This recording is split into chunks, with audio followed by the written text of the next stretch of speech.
आज की समय की मांग, जैसा को तैसा छीनता हो स्वत्व कोई, और तू तब त्याग से काम ले, यह पाप है। पुण्य है विछीन कर देना, जो बढ़ा रहा तेरी तरफ हाथ है। शांति नहीं तब तक जब तक न सुख भाग नर का सम हो, नहीं किसी को बहुत अधिक हो, नहीं किसी का कम हो।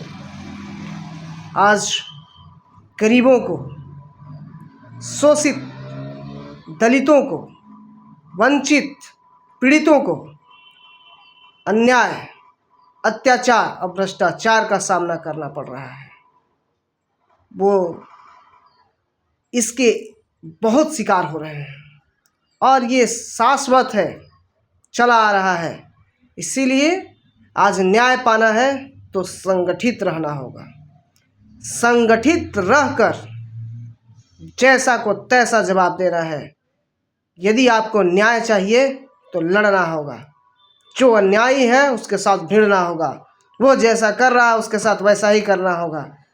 यदि आज आपको हक, अधिकार, न्याय चाहिए तो जैसा को तैसा करना होगा। आपके साथ जो जैसा कर रहा है उसके साथ आप भी वैसा ही कीजिए, तभी जाके आपको हक, अधिकार और न्याय मिल पाएगा। यदि कोई आपका हक खा रहा है तो उसको उसी की भाषा में जवाब दीजिए, तभी समझ में आएगा। आज जनता के पास एक ही चारा है, बगावत। बगावत पर उतरिए और वो संगठित रूप से बगावत कीजिए, सिंगल नहीं। सिंगल कीजिएगा बगावत तो आपके लिए खतरा है। यदि आप संगठित होकर बगावत करते हैं तो आपका बाल भी बांका नहीं कर पाएगा कोई। यदि आपको न्याय चाहिए तो संगठित होकर बगावत कीजिए, आपको शीघ्र न्याय मिलेगा। यदि आपको हक, अधिकार चाहिए तो संगठित होकर लड़िए और तब जाकर आपको हक, अधिकार मिलेगा।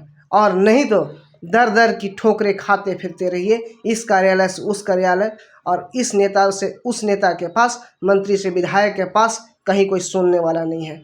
न कोई आज आपको अधिकारी, पदाधिकारी, नेता, मंत्री, विधायक कोई सुनने वाला नहीं है, क्योंकि सब जगह पैसा चलता है, भ्रष्टाचार है, भ्रष्ट युग है, भ्रष्ट तंत्र है।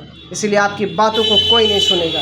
आपकी बातों को तभी सुना जाएगा जब आप संगठित रहिएगा और बगावत करने की क्षमता है आप में, आपके हक, अधिकार और न्याय को लड़ लेने की क्षमता है, तो आपकी बातों को सुना जाएगा, आपको शीर्ष पर तवज्जो दिया जाएगा।